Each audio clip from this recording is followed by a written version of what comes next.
अस्सलामु अलैकुम वरहमतुल्लाहि वबरकातुहू। अल्हम्दुलिल्लाहि रब्बिल आलमीन वस्सलातु वस्सलामु अला सय्यिदिल अंबियाइ वल मुरसलीन अम्मा बाद। अऊज़ु बिल्लाहि मिनश शैतानिर रजीम। बिस्मिल्लाहिर रहमानिर रहीम। फस्अलू अहलज़ ज़िक्रि इन कुंतुम ला तअलमून वमा जअलनाहुम जसदन ला यअकुलून अत्तआम वमा कानू खालिदीन। क़ालल्लाहु तबारक व तआला फ़ी शानि हबीबिही इजलालन व इकरामा। इन्नल्लाहा व मलाइकतहु युसल्लूना अलन नबिय्यि या अय्युहल्लज़ीना आमनू सल्लु अलैहि व सल्लिमू तस्लीमा।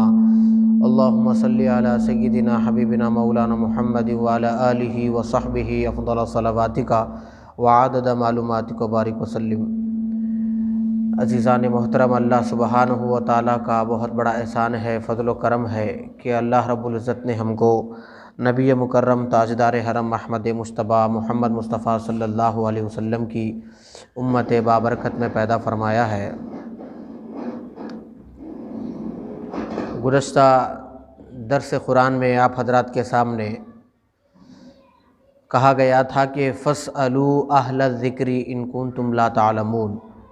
अल्लाह सुब्हानहु व तआला प्यारे महबूब अलैहिस्सलातु वस्सलाम के ज़रिए से कुफ़ार मक्का को ये इरशाद फरमा रहा है कि तुम जो बात कह रहे हो कि नबी बशरी हालत में नहीं होता, कोई और हालत में होना चाहिए, ये तो हमारे जैसे बशर है, इंसान है। तो ये जो कुफ़ार उमूमन जो सवाल करते थे हुज़ूर अकरम सल्लल्लाहु अलैहि वसल्लम से, पहली बुनियाद तो एक जहालत की बुनियाद पर सवाल करते थे और दूसरी सरकशी की बुनियाद पर, और एक वजह भी ये थी बार बार हुजूर से सवालात करते थे। मैं आपको गुज़श्ता एतवार ये बात बताया हूँ, मैं बार बार बताने की ज़रूरत नहीं है। जब मानना कबूल करना जहन व दिमाग में नहीं है, दिलो दिमाग में नहीं है, तो जाहिर सी बात है सामने वाले के हर काम पे सवाल उठेगा। या तो फिर आप किसी को पसंद नहीं करेंगे तो उसकी अच्छाई भी बुराई दिखेंगी, जब किसी से मोहब्बत करेंगे तो उसकी बुराई भी अच्छाई दिखेंगे। उसूल है, चल रहा है ऐसा उसूल, जबकि गलत है। आपको पसंद हो या ना हो, अच्छाई को कबूल करें, बुराई को रद्द करें, तरीक़ा असल ये है, लेकिन उल्टा हो गया है। तो ये लोग चूँकि शुरू से प्रिपेयर होकर रहते थे कि हमको हुजूर की कोई बात मानना ही नहीं है, तो हर तरह से सवालात करते थे और हर तरह से सताते थे। मैं आपको इससे गुज़श्ता पहले आयतों में बताया था, कभी साहिर बोले मतलब जादूगर, कभी शायर बोले यानी शेर व शायरी करते, मादल्ला सुम्मा मादल्ला, कभी मजनू बोले, कभी बशर बोले। इतने सब कुछ बातें शुरू से बोल रहे हैं, ये अपनी जलालत की बुनियाद पर बोल रहे हैं। अच्छा, बास इनकी जो हुजूर अकरम सल्लल्लाहु अलैहि वसल्लम से क्वेश्चनिंग होती थी वो इस वजह से होती थी कि यहूद व नसारा जिनको मालूम था कि ये नबी बरहक है, यानी यहूद ने अपनी किताब तौरात में पढ़ा था कि जिन निशानियों को हमने पढ़ा है किताब में तौरात में, वही निशानियों वाला नबी तशरीफ़ ला चुका है हुजूर अकरम सल्लल्लाहु अलैहि वसल्लम। लेकिन फिर भी ये लोग हज़रत इसहाक़ अलैहिस्सलाम की औलाद में से हुजूर नहीं पैदा हुए, इसलिए हसद की बुनियाद पर यहूद ईमान नहीं लाए, और ईसाई तो हज़रत ईसा को ही फ़ाइनल मानते हैं, अल्लाह का बेटा मानते हैं। तो हज़रत ईसा ने भी अपनी किताब में हुजूर अकरम सल्लल्लाहु अलैहि वसल्लम का ज़िक्र अल्लाह तबारक व तआला ने इंजील में भी कर दिया था और तौरात में भी कर दिया था। इंजील हज़रत ईसा पे नाजिल हुई, तौरात हज़रत मूसा पे नाजिल हुई। दोनों किताबों में हुजूर की आमद का ज़िक्र है, ठीक है। अब दोनों किताब पढ़ने वाले उस ज़माने में जैसे आलिम होते हैं ना, उस ज़माने में वैसे ही आलिम हुआ करते। जैसे आप जो है कुरान मजीद के आलिम हैं, आलिम दीन आपको नज़र आते हैं, उस ज़माने में भी जो ना यहूद के आलिम आज भी है वो लोगों के। तो ये यहूदी और ईसाई दोनों के दिलों में बुग़्ज़ था, हसद था, हुजूर अकरम सल्लल्लाहु अलैहि वसल्लम पर ये ईमान नहीं लाते थे। तो ये लोग क्या अपना खेल खेलते थे, अब अंदाज़ा लगाइए, ये लोग कुफ़ार मक्का को यूज़ करते थे। थोड़ा सा गौर करें तो आपको एक बात समझ में आती, दीन की दावत देने वाले प्यारे आका अलैहिस्सलातु वस्सलाम है, और 3 किस्म के लोगों को दावत दे रहे। एक कुफ़ार मक्का, दूसरा यहूदी जो हज़रत मूसा को फॉलो करते हैं, तीसरा ईसाई जो हज़रत ईसा को फॉलो करते हैं। 3 ग्रोह के लोग हैं और ये तीनों मुसलमानों के दुश्मन हैं। और ये 3 ग्रोह के लोग आज भी है। इसराइल में यहूदी रहते हैं, बाकी दुनिया में ईसाई रहते हैं, मुसलमान हैं। अब यहाँ तो आप कौन है आपको मालूम ही है। अब जो ये दोनों से हटके हैं, मुसलमानों से हटके है, जाहिर सी बात है वो गैर मुसलमान है, जिनको नॉन मुस्लिम कहते हैं। ये तीनों के सामने भी इस्लाम पेश किया जाता था और ये 3 भी आपस में एक दूसरे के दुश्मन थे पहले। लेकिन जब हुजूर अकरम सल्लल्लाहु अलैहि वसल्लम पर कोई बात करना ये लोगों को होता और इस्लाम पर कोई हमला करना होता तो ये तीनों एकजुट हो जाया करते थे। थोड़ा सा समझिए बात को। ये 3 एकजुट होकर मुसलमानों पे हमला करते, जबकि ये 3 भी आपस में दुश्मन हैं। ये लोगों की भी आपस में नहीं जमती। महज मुसलमानों को रुस्वा करने के लिए, मुसलमानों को तबाह करने के लिए, इस्लाम को ख़त्म करने की नापाक साजिशें करने वालों में ये 3 आपस में एक जगह जमा हो जाते हैं। तीनों ये जमा होकर मुसलमानों पर हमला करते हैं। इनके जमा होना, इनके साजिशें, इनके करतूतें ये समझे तो मुसलमान को कुछ बात समझ में आती। 3 लोग मिलके मुसलमानों पे हमला कर दुश्मन हो रहे, मुसलमान है, खबर ही नहीं है क्या हो रहा क्या नहीं हो रहा, मार्केट में समझ में नहीं आ रहा कुछ। मेरी ज़िंदगी में मस्त हूँ भाई, बाहर कुछ भी हो तो मेरे को क्या करना है। देखिए, सबसे पहले दुश्मन के वार को अगर समझे तो दिफा करने में आसानी होती। हम वार को ही नहीं समझ रहे कि सामने वाला हमारे ऊपर क्या वार कर रहा। उस ज़माने में नापाक साजिशें करके इस्लाम को तबाह करने की कोशिश कर रहे ये लोग, लेकिन नहीं कर सके। अच्छा, जितना इस्लाम को दबाने की कोशिश करे, अल्लाह ताला ने इस्लाम को उतना ही उरूज अता फरमाया। अब सारी दुनिया में आप देखिए, जहाँ जहाँ तक ज़मीन का खित्ता है आपको मुसलमान नज़र आएंगे, अल्हम्दुलिल्लाह। ठीक है, तो ये तीनों एकजुट होकर मुसलमानों पे हमला करना ये लोगों की फितरी आदत थी। बाद में ये लोग तलवारों से भी हमला करें, फिर ज़बानी भी हमला करें, साजिशों का भी हमला करें, हर एतबार से हमले करें। अब आखिर में लोगों के जहनों से खेलने के लिए सवालात की बौछार करने लगे, क्योंकि कबूल तो करना नहीं है, लिहाजा सवालात करते रहो। सवालात ज़्यादा करने से क्या होगा, इनके जहन में था, अगर इनके नबी जवाब ना दे सका तो इनके जो मानने वाले लोग हैं उनके जहन भी ख़राब हो जाएंगे। ख़राब हो जाएंगे तो खुद ब खुद उनसे कट जाएंगे, उनसे कटेंगे तो हमारे से मिल जाएंगे।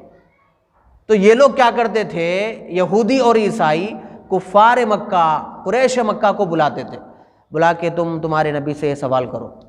क्योंकि ये लोग किताब में पढ़े थे ना भाई, कई चीज़ें पढ़े हुए थे, किताब की नॉलेज थी लोगों को, अहले किताब बोलते। ईसाई और जो है ना यहूदी को जो ना कुछ नॉलेज थी, उन लोगों में स्कॉलर्स थे। ये कुफ़ार मक्का जो ना, ये लोगों को कुछ भी ना, सुबह उठते बकरियां लेके जंगलों में चले जाना, चराना भी लाके छोड़ देना।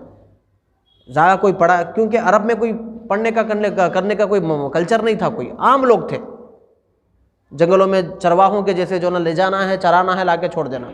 तो ये लोग यहूदी और ईसाई जैसे जैसे सवालात करें, ये लोग वैसे सवालात हुजूर से करते थे। यहाँ तक कि एक मर्तबा ये भी सवाल करे कि जो है ना बच्चा जो है ना अपने चाचाओं की शक्ल में क्यों जाता है, कभी कभी अपने मामुओं की शक्ल में क्यों जाता है, ऐसे भी सवालात करें। कभी कभी ये भी पूछे कि मेरा बाप कौन है बताइए। बंद कमरे की बात बाहर वाला कैसे बताएगा, लेकिन पूछे लोग। वो आम आदमी होता है जो बंद कमरों की खबर नहीं दे सकता, लेकिन ताजदार कायनात सल्लल्लाहु अलैहि वसल्लम का इल्म ऐसा इल्म है, अल्लाह ने आपके सीने मुबारक पर पूरा कुरान नाजिल फरमाया और आपको ऐसा इल्म गैब अता फरमाया कि कायनात की पूरी दुनिया में, पूरी कायनात में क्या होता है, क्या होगा, क्या हो चुका, सब सरकार जानते हैं। माँ के पेट में क्या है सरकार जानते हैं, कब्र की गोद में क्या है सरकार जानते हैं। वो क्या खबर है जो मेरे हुजूर नहीं जानते। तो ये लोग जो भी सवालात करते थे हुजूर जवाब देते थे। एक आदमी एक मरतबा ठहर के पूछा मेरे बाप का नाम क्या है, हुजूर ने उसके बाप का नाम बता दिया, लेकिन दुनिया उसके बाप का नाम कोई और बताती, लेकिन हुजूर ने बताया कि असल तेरा बाप ये है। उसने जाके जब अपने माँ के जो है ना गले पे खंजर रखकर पूछा कि तू कहती है ये मेरा बाप है, लेकिन हुजूर कहते हैं ये मेरा बाप है, असल मेरा बाप कौन है। तो फिर उसकी माँ ने जब खंजर के डर पर जो ना कहा कि हाँ, उसने जब अपनी सही बात को तस्लीम किया कि ये तेरा बाप नहीं है, असल में वही तेरा बाप है जो निशानदेही हुजूर ने की थी, तो हुजूर सब कुछ बता देते थे। तो ये लोग सवालात करते। तो अल्लाह तबारक व तआला ये लोग क्या करें, सवालात करें हुजूर अकरम सल्लल्लाहु अलैहि वसल्लम के पास आकर, पहले नबी ऐसे नहीं थे वैसे नहीं थे। तो अल्लाह ताला ने इस आयत को नाजिल करके फरमाया फस्अलू अहला ज़िक्रि इन कुंतुम ला तालमून। महबूब आप ये लोगों को बोलिए, जाओ जिन लोगों से तुम सवालात पूछ के आ रहे उन्हीं को जाकर पलट के पूछो। अगर तुम अक्ल वाले हो, समझदार हो, उन्हीं लोगों से जाके पलट के पूछो, क्या हजरत मूसा बशरी अंदाज में नहीं आए थे? हजरत मूसा, ये लोग बोले ना भाई ये हमारे जैसे बशर है बोल के, तो हजरत मूसा के फॉलोवर्स से उस जमाने में जिनको यहूद कहते हैं, जाओ यहूदियों से पूछो, उनके आलिमों से पूछो, क्या हजरत जो मूसा थे वो ऐसे बशरी लिबास में नहीं आए थे? वो कोई नूरानी शक्ल में आए थे या जिन्नाती शक्ल में आए थे? परी बन के आए थे, हूर बन के आए थे? माज़अल्लाह कुछ भी नहीं, वो भी इंसान ही बनकर आए थे। तो जब मूसा इंसान बन के आए उस पर तुम्हारा ईमान है, तो हमारे नबी भी, हम हमारे नबी को भी इंसान बना के भेजे, इस पे क्यों ईमान नहीं ला रहे? ये तब आयत की नादिल हुई, फरमा फस्अलू, पूछो जाकर, अहल ज़िक्रि, वो लोगों को जिन लोगों को तौरात की नॉलेज है, जिनको इंजील, तौरात भी अल्लाह की किताब है, इंजील भी अल्लाह की किताब है, ज़बूर भी अल्लाह की किताब है, कुरान भी अल्लाह की किताब है। तो अहले किताब से, किताब वालों को जिनकी नॉलेज है, वो लोगों को जाकर पूछो, ईसाइयों से जाकर पूछो, क्या ईसा हजरत मरियम के बतन से पैदा नहीं हुए? वो बाज़ाब्ता एक इंसान नहीं थे? सारे नबी जब इंसानी शक्ल में आए, बशरी शक्ल में आए, हमारे नबी भी बशरी शक्ल में आए, तो फिर एतराज़ की बात क्या है? तो जाकर पूछो। अहल ज़िक्री से मुराद अहले इल्म वाले लोग होते हैं। तो इस आयत से ये माना अखज़ किया गया, नहीं जानते हो तो जानने वालों से पूछा जाए।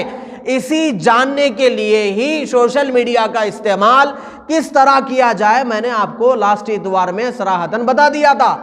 तो नहीं जानना ये कोई बुरी बात नहीं है, अगर समझो तो। नहीं जान के जानने वाले से ना पूछना ये हमाकत है, ये बुरी बात है। इसलिए जानने वालों के पास जाना, पूछना, मालूमात करना, बैठना, सीखना। हर आदमी, हर फन का जो है ना एक फनकार होता है, तो वो फन सीखने के लिए फनकार के पास जाना पड़ता है। किसी को कंप्यूटर की नॉलेज होती है, अगर आपको वो नॉलेज ना हो तो आप जिसको कंप्यूटर चलाना अच्छा आता है उसके पास जाना पड़ेगा आपको।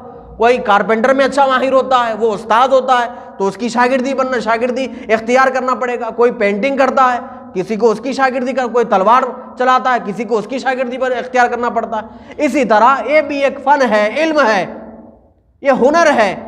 तो उलमाए किराम इतनी बड़ी बड़ी पूरी ज़िंदगी भर किताबें पढ़ते हैं, किसके लिए? अवाम तक बात पहुंचाने के लिए। अब अवाम सुनने को नहीं आएंगे तो उलमा क्या करेंगे?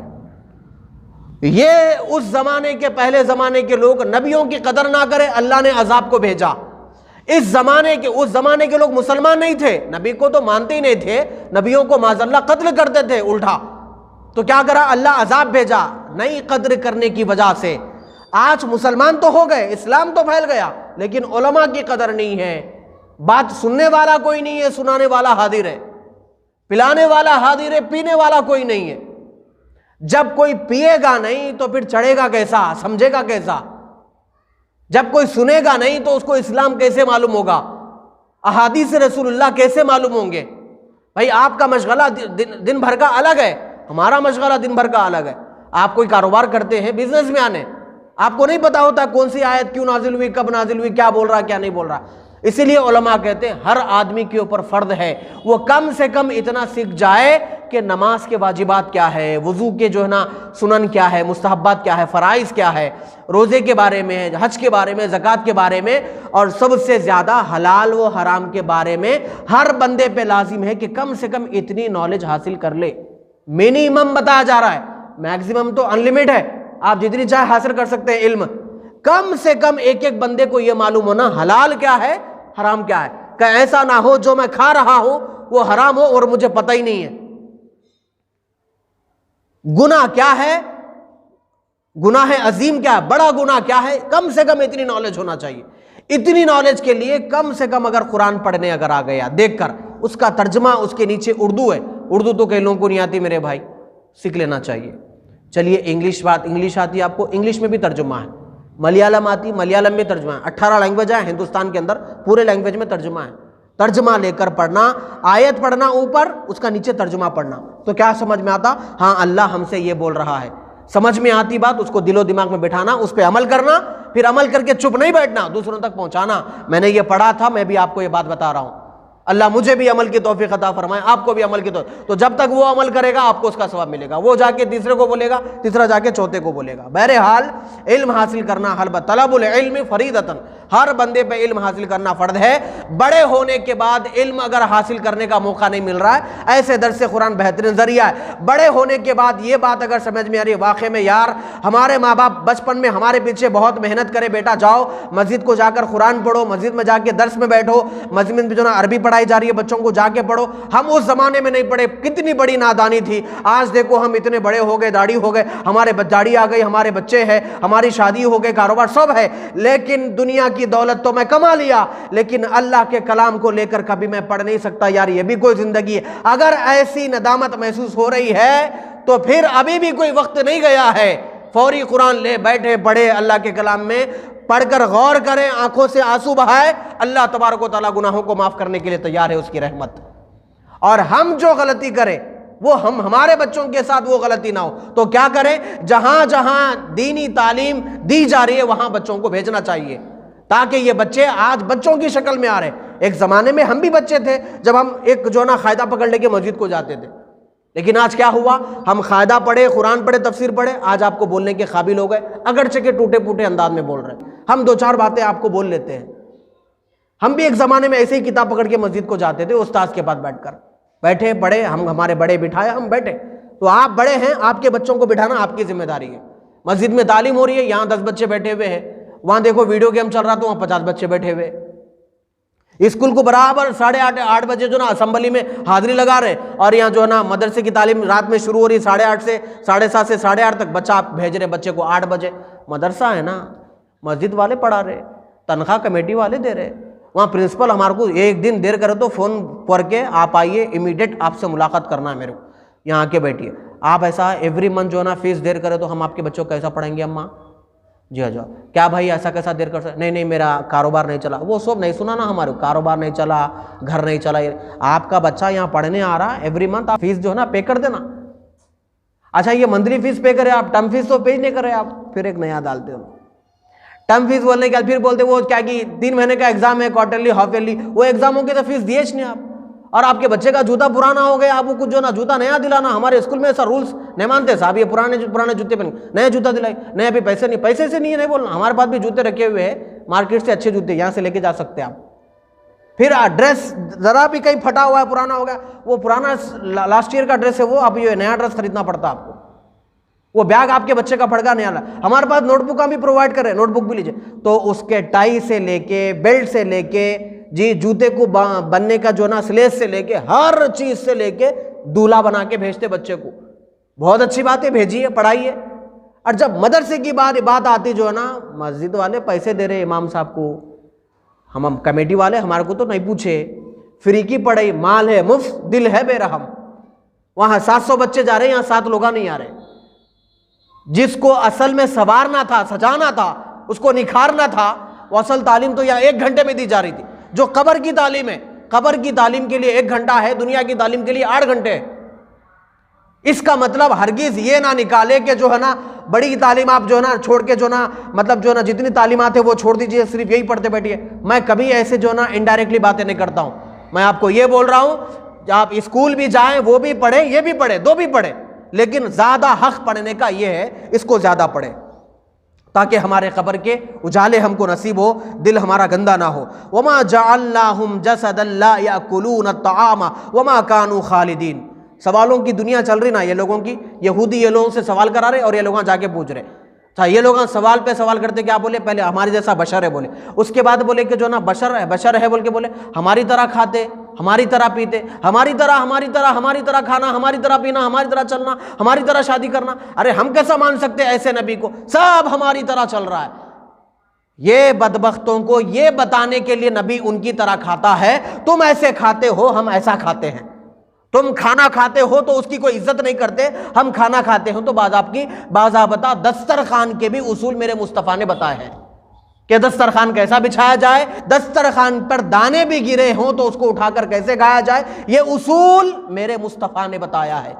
ये उसूल ये जाहिल लोग नहीं जानते थे, तो नबी खाएगा ना तो ये लोगों को खाने का तरीका मालूम होगा। ये लोग निकाह करते थे लेकिन औरतों पर जुल्म करते थे। मेरे नबी ने भी निकाह किया, निकाह करके बताया औरत तुम्हारी गुलाम नहीं होती, वो तुम्हारी बीवी है, उसके भी हुकूक होते हैं। फिर हुजूर के भी बच्चे हुए, आपकी औलाद मुबारक हुई। नबियों की औलादें भी होती है ताकि उम्मत को मालूम हो कि अपनी औलाद को कैसी तरबियत दी जाए। तो नबी का जो कुछ होता है उम्मत की तालीम के लिए होता है। तो नबी खाएगा नहीं, पिएगा नहीं, सोएगा नहीं, शादी नहीं करेगा तो तुमको कैसे मालूम होगा कि करना क्या है। एक मरतबा हुजूर अकरम सल्लल्लाहु अलैहि वसल्लम सफर में जा रहे थे, समझाने के लिए एक बात बोल रहा हूं फिर आगे निकल जाएंगे। सफर में जा रहे थे, पानी नहीं मिला। अब जबकि आपको मालूम है हुजूर के ऐसे मोजिज़ात हैं, आप अगर जो ना एक कटोरे में अपनी उंगलियां मुबारक डालते थे तो जो ना पानी बह बह के निकलता था।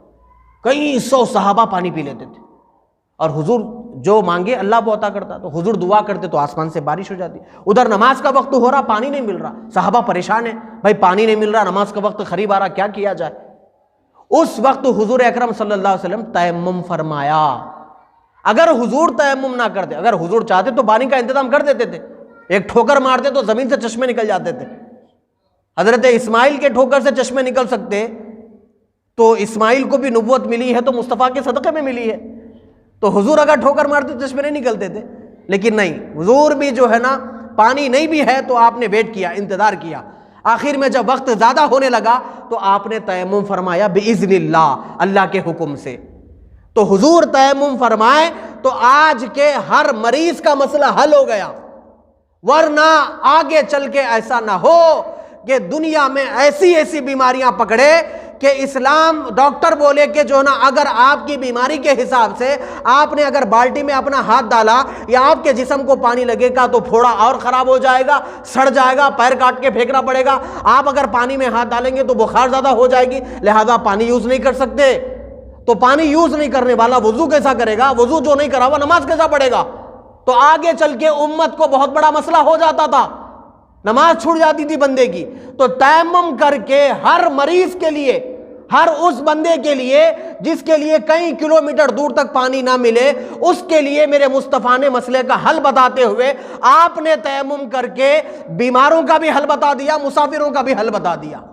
आज अगर आप बीमार हैं, 102 बुखार है, आपको नमाज का टाइम हो रहा, डॉक्टर बोला कि आप पानी यूज नहीं कर सकते, तयम्मुम करिए, नमाज पढ़िए। तो हुजूर ने तयम्मुम किया तो ना हमको तयम्मुम मालूम हुआ। तो नबियों का खाना, नबियों का पीना उम्मत की तालीम के लिए होता है। और ऐसा भी नहीं है एक नबी आया तो हमेशा से जिंदा रहा, वो दुनिया से रुखसत भी कर जाते हैं, ये भी तालीम उम्मत के लिए। खुद मेरे आका ने फरमाया मेरा पैदा होना भी तुम्हारे लिए रहमत है, मेरा दुनिया से जाना भी तुम्हारे लिए रहमत है, ये मेरे आका ने इरशाद फरमाया। और कितने अनबिया किराम दुनिया में तशरीफ लाए, सब के विसाल होते गए, सब जाते गए, एक बाद दिगर आते गए। ये भी अल्लाह की मर्जी है, सब ये अल्लाह की हिकमतों के साथ भेजा जाता है। सुम्मा सदक़नाहुमुल वादा फ़अनजयनाहुम, अल्लाह तबारक व तआला ने साबिक़ में जितने अनबिया किराम को दुनिया में भेजा, सब नबियों को मौजूज़ात सिलेक्शन के साथ मौजूज़ात करके भेजा। देखिए नबी जो होता ना वो इलेक्शन से नहीं होता, वो सिलेक्शन से होता है। इलेक्शन से जो ना चुनाव होता है, लोग वोट डालते हैं, एक बंदे को कॉर्पोरेटर, एमएलए, एमपी जो है ना पीएम बनाते हैं। लेकिन नबी जो होता ना ये पूरे मिलके नबी बना रहे, ऐसा नहीं होता।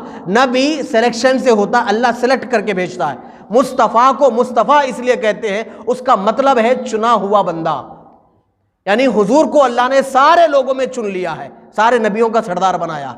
तो तमाम नबियों को चुन चुन के भेजा गया, उनके सर पे ताज नबूवत को सजाया गया और पब्लिक को बताने के लिए इल्म उनके सीनों में डाला गया और लोगों को गुमराहियों के रास्ते से निकालकर हिदायत की राह पे डालने के लिए उनको मौजूज़ात भी जो ना दिए गए, ताकि अगर कोई बंदा मौजूज़ा पूछे तो मौजूज़ा भी बता दे। ये भी नबियों को अल्लाह तबारक व तआला ने दिया।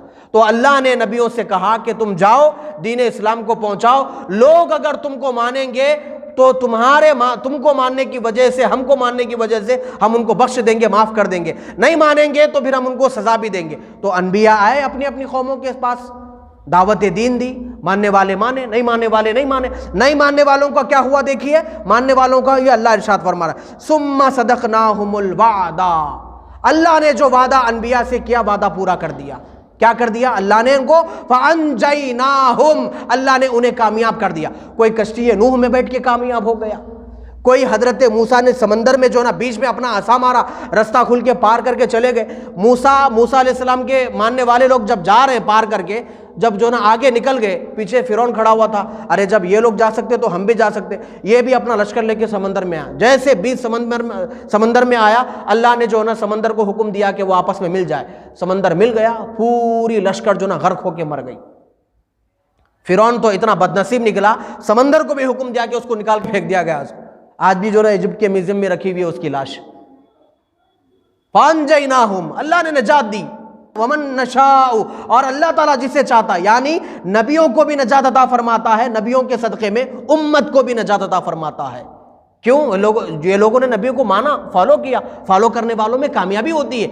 जो अनफॉलो होते हैं, जो फॉलो नहीं करते, वो लोगों की जिंदगी उजाड़ हो जाती है, बस्तियां तबाह वो ताराज कर देता है अल्लाह तबारक व तआला। वो भी कह रहा है व अहलकना, जो नबी की बात सुने और कान ना धो रहा है, मौजूजात को देखे दिल पत्थर बना ले, कभी जादू बोले, कभी शायर बोले, कभी कुछ बोले, कभी साहिर बोले, कभी कुछ बोले।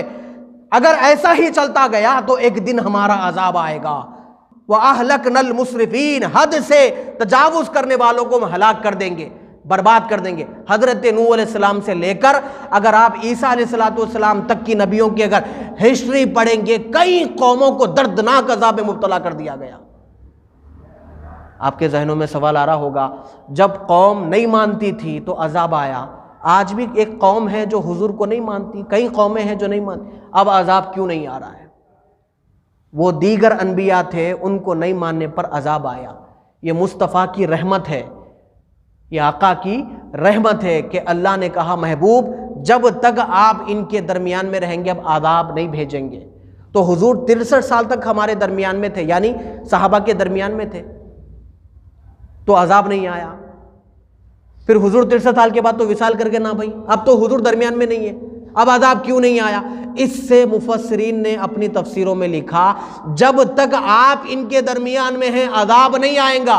1400 साल गुजर गए, आज तक अजाब नहीं आया, तो इस आयत का मतलब यह है कि हुजूर आज भी हमारे दरमियान में है, इसीलिए तो अजाब नहीं आ रहा है। वाह वाह क्या बात है, इसीलिए तो अजाब नहीं आ रहा है। वो लोग जो हुजूर को माज़अल्लाह मुर्दा कहते हैं, अस्तगफिरुल्लाह सुम्मा अस्तगफिरुल्लाह। ऐ महबूब, हम इस उम्मत को अजाब नहीं देंगे जब तक कि आप इनके दरमियान में होंगे। तो 63 साल तक हुजूर दरमियान में थे, अगर ये लोगों की बातें हिसाब माना जाए, 63 साल के बाद तो हुजूर दुनिया से विसाल कर गए, अब तो हुजूर दरमियान में नहीं है। 1400 साल हो गए, 100 साल का छोड़ दीजिए, बाकी जो ना 1300 साल में तो जो ना कितना गुनाह नहीं हो रहा, कितना जो ना बदकारियां नहीं हो, अजाब क्यों नहीं आ रहा? मतलब यह है 63 का हिसाब मत लगाओ, वो तो जाहिरी विसाल था, जो अल्लाह को मंजूर था, जाहिरी विसाल था। आज तक भी हुजूर हमारे दिलों में, हमारे दरमियान में है। तो जब तक मुस्तफ़ा दरमियान में रहेंगे, मुस्तफ़ा के कदमों के सदक़े में अजाब नहीं आएगा, और सुबह क़यामत तक भी अजाब नहीं आएगा इंशाअल्लाह।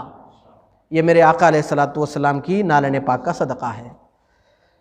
फिर एक बात कहकर अपने गुफ्तगू को ख़त्म कर रहा हूँ, यह आखिरी बात है।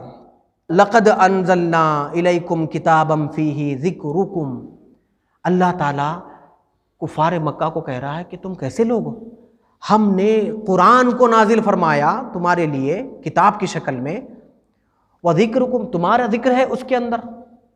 सबसे पहले कुरान का नाजिल हुआ मक्के में नाजिल हुआ, तो पूरी दुनिया में इज्जत किसकी होती? बोलो भाई, मक्के वालों की छूंगे ना, क्योंकि कुरान इंडिया में नाजिल नहीं हुआ, मक्के में नाजिल हुआ, तो मक्के वालों की इज्जत होगी। अच्छा, कई ज़ुबानें बोली जाती, लेकिन कुरान कौन सी ज़ुबान में नाजिल हुआ? अरबी ज़ुबान में। मक्के वालों की ज़ुबान कौन सी थी? अरबी। तो उनकी ज़ुबान में कुरान नाजिल हुआ, तो उनकी इज्जत बड़ी हुई कि नहीं हुई? तो अल्लाह फरमा रहा है तुम्हारी इज्जत मैं बड़ी करा, तुम्हारी ज़बान में कुरान को नाजिल करा, तुम्हारा जिक्र है उसके अंदर, तमाम आलमों पर, दुनिया पर मैं तुमको एक दर्जा दिया, एक रुतबा दिया। वरना तुम तो चराने वाले लोग थे, तुम तो बकरियां लेके जंगल को जाते थे। लेकिन आज क्या हुआ? सारी दुनिया में मक्के वालों को इज्जत की निगाह से देखा जाता है। उस जमाने में भी मक्के वालों को इज्जत की निगाह से देखा जाता था, और आज भी देखा जा रहा है, सुबह क़यामत तक देखा जाए। किस वजह से? वो अल्लाह ने उन्हें इज्जत अता फरमाई है उनकी जुबान में कुरान को नाजिल फरमाकर। कुरान को अल्लाह फारसी में और कोई जो ना इब्रानी में, सुरियानी, उस ज़माने में जो लैंग्वेज चलते थे ना, इब्रानी, सुरियानी, फारसी, बाज़ंतीनी लैंग्वेज, ये लैंग्वेज चलते थे। इंग्लिश तो नहीं थी, ये आजकल निकाले hi hello how are you, वो जब वो नहीं थी ये इंग्लिश। ये अब ये आजकल आने वाली लैंग्वेज को इतना सुबह तालू से लेके तलवे तक ओढ़ लेके बैठे हुए हैं, बोलना भी इंग्लिश, पहनना भी इंग्लिश करते। अच्छा जींस पैंट ला के चरपटे मार मार के पहन रहा उसको, ये क्या है बोले तो ये देसी जींस नहीं है, इंग्लिश जींस है बोल रहा। अच्छा चरपटे मार मार के पहनना ये इंग्लिश जींस है। अच्छा चलने दो मेरे भाई, कब तक चलता है इंशाअल्लाह। अल्लाह ताला एक दिन हिदायत दे सबको। कपड़े फाड़ के पहनना ये भी कोई स्टाइल है जी। 1982 में 1982 में गालिबन कुछ जो ना एक आदमी निकला था अंग्रेज़ में, गालिबन बोल रहा हूँ तारीख से, वो निकाला इन्हें कपड़े शॉर्ट करने का कल्चर, उन्हें निकाला है। पहले नीचे से ऊपर कपड़े करा, फिर ऊपर से नीचे करा। यहाँ तक कपड़े थे तो यहाँ से घटाते लाते गया उन्हें, हल्लू हल्लू हल्लू हल्लू धीरे धीरे धीरे धीरे कपड़े घटा के ला, औरतों को भी मर्दों को भी। अब जितना हिस्सा सतर छुपाना है, अब कम से कम वो तो छुपाना, उसको तो जाहिर नहीं कर सकते। क्या करा, फिर चरपटों का नया कल्चर निकाला इन्हें। अब खैंची मार के कपड़े पहनने का, फाट के पहनने का। अच्छा फटे हुए कपड़े भी खरीद रहे जाके दुकान से, दुकान में जींस लगा हुआ है, उन्हें पहले से फटा हुआ है, वही खरीद रहे जाके। अच्छा छोड़ के उसको फटे हुए खरीद के ला रहे। सामने वालिदा बैठे हुए हैं जी, छोटे छोटे जो ना ट्रैक पहन के बैठ रहे हैं। भाभी है, बड़े भाई की बीवी, माँ का जो ना उसको एक रुत गया है, माँ बैठे हुए, बहन बैठे हुए, चाची बैठे हुए हैं, मुकद्दस रिश्ते सामने बैठे हुए हैं, छोटे छोटे कपड़े पहन के दस्तरखान पे बैठ रहे हैं, सोफों पे बैठ रहे हैं, अजीब व गरीब कपड़े पहन के। ये कौन सा कल्चर है मेरे भाई, हमारा तो नहीं है कल्चर ये। बात तो जबान तो बहुत दूर की बात है, हमारे पास लिबास के लिए आदाब बताए गए हैं। ना जबान के आदाब का कुछ ख्याल रहा बात करने का, ना लिबास का कुछ आदाब रहा, सब कुछ अंग्रेजी कल्चर हो गया। अल्लाह माफ़ करे। तो अल्लाह ने ये लोगों को बड़ी इज़्ज़तों से नवाजा है क्योंकि इनकी ज़बान में कुरान को नाजिल हुआ। इंशाअल्लाह आने वाली आयत को मैं ज़िंदगी ने वफ़ा किया तो आने वाले इतवार को बात करूँगा इंशाअल्लाह। अल्लाह से दुआ है कि अल्लाह इस दर्स कुरान को कबूल फ़रमाए, जितने हाज़रीन जमा हुए सबकी हाज़री को कबूल फ़रमाए। जितना हमने सुना है मेरे मौला उस पर हम सबको, मुझे भी उस पर अमल करने की तौफ़ीक़ इनायत फ़रमाए, दूसरों तक बात पहुँचाने की तौफ़ीक़ इनायत फ़रमाए। मालूम।